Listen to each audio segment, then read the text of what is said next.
home or start tagging along to work with you. But what I'm talking about is even better. Introducing mobile check deposit from Freedom United Federal Credit Union. Think of it this way. When your phone is in your hand, you can deposit checks anytime, anywhere. Stop in and ask for details or download the Freedom United mobile app today and send us a direct message. Think of it as carrying your favorite Freedom United tellers in your pocket, ready to help you deposit checks from the convenience of your mobile device. Now that's what I call getting more freedom in your future. Freedom United Federal Credit Union, member NCUA, equal housing lender. Welcome back to Driving in the Fast Lane. It is a little bit after 11:30, 11:41 to be exact. Steve Higgins joining me now in studio for about 15 or 20 minutes. We're going to talk about this week's Way Back When game. When I told Steve what game we were doing, he's like, oh my gosh, that's right in my era. So it's a natural to have you come in and talk about it and talk about the 1970 game between Altoona and Beaver Falls. And I was listening to it the other day, Steve, whenever I was editing it. And even though I knew the outcome, I was still on the edge of my seat the entire game. It was pretty cool. First of all, thank you so much for giving me the opportunity to comment on this game. Such a great memory from my childhood. Just to give you a little background on this game, I was in 8th grade when this game was played, and I was a basketball player, so I was definitely into basketball. Mm-hmm. Now remember, Beaver Falls had just won their very first WPIAL championship ever, okay? So the whole city was still reeling from this event. We were so fired up for this team. Now they're going into the state playoffs, Frank. That was something that's kind of unfathomable at those days, you know, playing in the state playoffs. So we were so excited for this game. And the game was played at Johnstown War Memorial, and we were making arrangements. The whole city was making arrangements to go to Johnstown for this playoff game. Well, it's almost like on Rudolph the Red-Nosed Reindeer on Christmas Eve. That storm rolled in. A big snowstorm rolls in, Frank. This was in March? This was in March, okay? A big snowstorm rolls in. Now, Altoona is closer to Johnstown than Beaver Falls is. Okay. They were the brunt of the storm, okay? So many fans from Altoona could not even make it to Johnstown for the game. That's how bad it was. Wow. Beaver Falls, there was nothing that was going to keep our fans away. Buses, we had more people. I mean, I wasn't at the game, but we had more people there, more fans than Altoona did, okay? Now, the big thing about the whole game was Beaver Falls was losing this game with 1 minute, 8 seconds to go by, I believe, 9 points, okay? People will start bailing out of the War Memorial. Now, this snow is piling up outside. Okay, you got, what, a 3-hour drive back to BF from Johnstown? Mm-hmm. And even though that Beaver Falls had more fans at the game, it wasn't looking good for the Tigers in the fourth quarter. We were behind, okay? People start leaving. They start pulling out because they had a long drive ahead of them in the snow. So when the game actually ended, there were very few people in the stands, okay? Wow. It was 1 minute, 8 seconds left in the game. Beaver Falls down by 9 points, and somehow, miraculously, they pulled it out and they won the game. Okay. And what they did, Frank, they just start fouling. Right. Okay, and what typically is what you do at that point. Altoona kept missing. Wow. Now, again, it's been years and years, and I am so pumped to hear this broadcast. But I could remember on the edge of our seats listening to the radio broadcast of Chuck Wilson calling this game, okay? Does it sound something like this, Steve? 61-57. I'll tell you what, it was... Altoona leading by 4. Andy Allen's foul shot is good. 62-57, 5 points, Altoona. Here's the next one. And it's in there. Well, that gives them a 6-point lead. Mount Lion, 63. Beaver Falls, 57. And there's a turnover. The pass comes to Gooseby, and he can't hold it. Altoona has the ball to throw in. 2 minutes, 29 seconds remain. Old school, huh? We can't my give it away. goodness. Come on. And it was just just the fact that we're playing in a state tournament. Right. Okay, now, Frank, this was the first time ever. This is our uncharted territory. Okay, we're playing in the state tournament. And listening to this game unfold, I thought the Sharon game was exciting. When Beaver Falls ended the regular season, they were tied with Sharon. They had to play a championship game at Westminster College to see who would represent Section 3 in the playoffs and be the section champs. Okay. When Kenny Wagner made a last-minute layup shot to win the game, we thought that was the most exciting thing ever. Now, the state playoff game, the way it unfolds, and I can't wait to hear the whole thing on Sunday, we were on the edge of our seats. And it was one of those games where when the game ended, the pots and pans came out. You're beating the pans. Like New Year's Day. People were beeping their horns, awesome. yelling. You run. I live 3 blocks from 7th Avenue.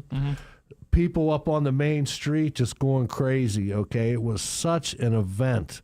And I want to thank WBVP and you for choosing this game because I am going to be tucked in Sunday. I'm going to have my popcorn, and I'm going to listen to this thing in its entirety, and it's going to be really cool. Well, we got to thank Mark Peterson because that's who last week I met up with him, and he gave me some more games for Out of the Archives. And obviously we got to thank DJ Fratt, too, from Fratt Transportation because he's who got behind this project when we started it. And, so I met up with Mark last week, and he goes, hey, there's some Chuck Wilson games in here. And I was like, really? So I started looking into them, and I was so that's the one I picked to start with. I've learned this from my experiences at the museum. People love this stuff. This is it was such a big part of our lives back then. Such an exciting moment. And now that I was in 8th grade then, and now to listen to this game as an adult, it's almost like when they showed the 1971 Pirate Game 7 of the World Series about 5 years ago on TV, and they played it in its entirety. And the last time I had seen that was in 1971, and it was almost like a life-changing broadcast. I mean, I watched that thing. And you get into it. Like, and you know who already won or lost, and you get into it. Like, you're like on the edge of your seat waiting for it to happen. Because you could remember what it meant. Right. Okay? And like this time in history, in 1970, with Namath just winning the Super Bowl in '69, and then Beaver Falls winning this state title, it was like a magical time in Beaver Falls sports history. So after this game, they went on and won the state title after this. Well, after this game, they had to go to the semifinals against Shenley. Okay. Now, Shenley was a nationally ranked team, okay? The City League champions.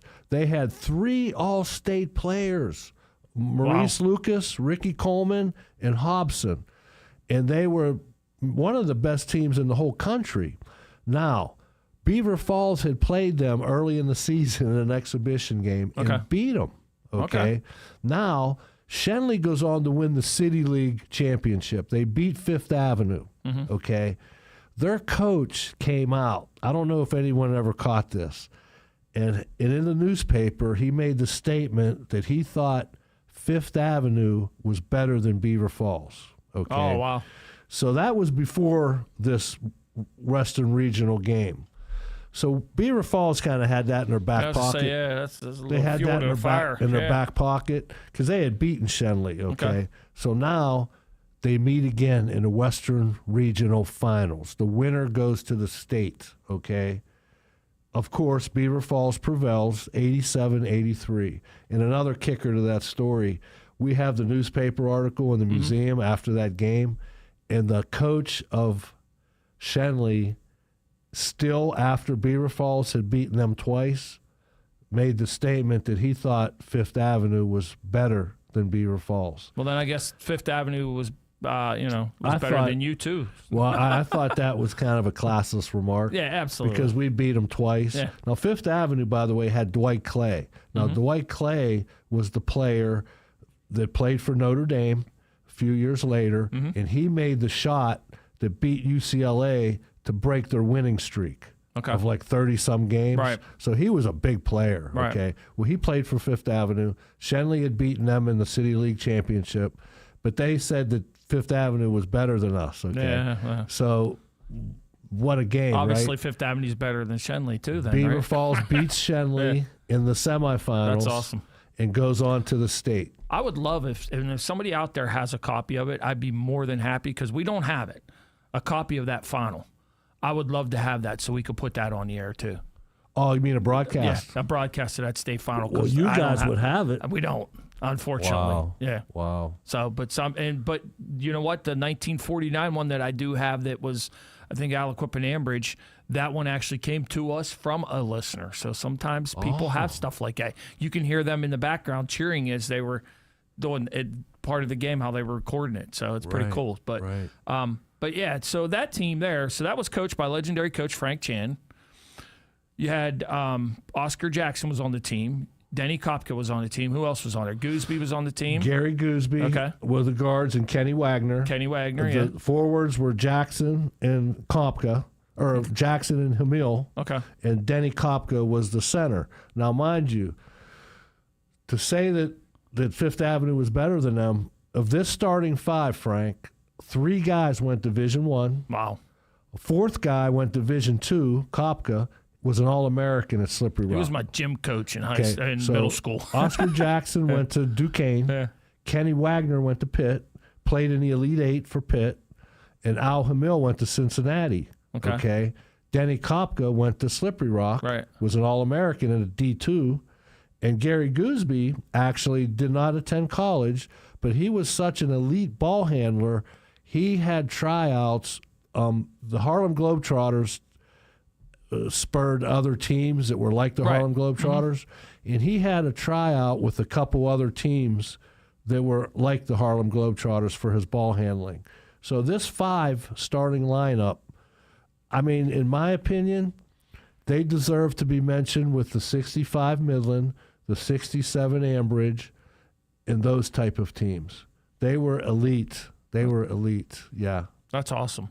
So we'll have that game coming up for you on Sunday night, 8 o'clock. It'll all get started. We'll have the complete broadcast of the game for you as well. And yeah, and while you're listening, there's going to be a little in and out here and there just because that's the way technology was back then. So you might have a couple dead spots, but it's still the entire broadcast in its entirety, and you have to listen to it. I cannot wait. I am so Still excited. the end of it. Finally, See how it drops off, but it got always the comes back. vibration of the place, took it down. And Moore and Hamil tied it up, and that starts the jump ball. This is Carriacker on the line. Takes his foul shot and doesn't make it, and it's tipped back out, and the Tigers have the ball. Gary Gooseby comes down, takes his man. The ball got away from him. Out of bounds, Beaver Falls. Beaver Falls has the ball out of bounds at the short end of the court. 48 seconds left. Tigers trailing by 3. Pass comes in here. Kenny Wagner takes the shot, hits it, and misses it. A rebound by McLean, and he's fouled by Cogan, and he's out of the ball game. That's where we're going to leave it at. We didn't even mention Hal McClain, the top 6 man in the state. Yeah. So that's where we're going to leave it at. You got to tune in Sunday to hear the rest. Oh, boy, I'll tell you what. We're going to be there listening, man. All right. I'll get you a copy of it, too. So, Oh, yeah, definitely. yeah. Thank you so much. It's in my email now, so I'll email it to you. And thanks for asking me to come in today. I appreciate you coming in. Such a joy just to talk about this game because I lived it. Yeah. It's awesome. Can't wait. Presented by Fry Transportation, also Moon Township Ford and the Hangar Restaurant as well. So tune in Sunday night, 8 o'clock. It's going to be a fun one. Scott's coming in to pull a name out of the basket. Hey, Scott. Steve's got to go do a meeting. That's my man. All right, Steve. Appreciate it, buddy. Thank you, guys. I love you guys. Thanks. All right. Same here. We'll see you again soon. All right. Coming up, Scott's going to pull a name out of that basket. Yeah. Hey McDonald's lovers, make way for the Big Arch. It's got 2 juicy 100% fresh beef patties, white cheddar cheese, onions, pickles, shredded lettuce, and creamy arch sauce, all on a toasted poppy and sesame seed bun. McDonald's, I'm loving it.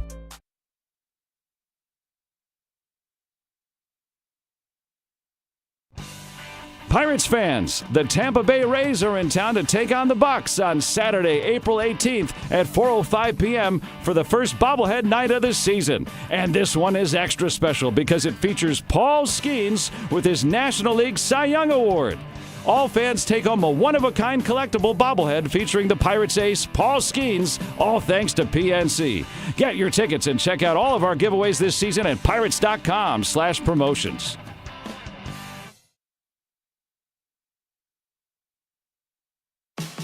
Join us this weekend for the Butler County Home Show at the Family Sports Center on Route 68, presented by Armstrong Comfort Solutions. With free admission, find specialists for all your home improvement needs, including kitchen and bath design, hot tubs, air conditioning, landscaping, roofing, and more. Shop for bedding, blinds, sunrooms, and decks, and enjoy tasty selections from local food trucks. The Butler County Home Show with free admission, sponsored by Bright Speed and Just Pay Half. J. Young Refuse and Industry is proud to be an integral part of Beaver County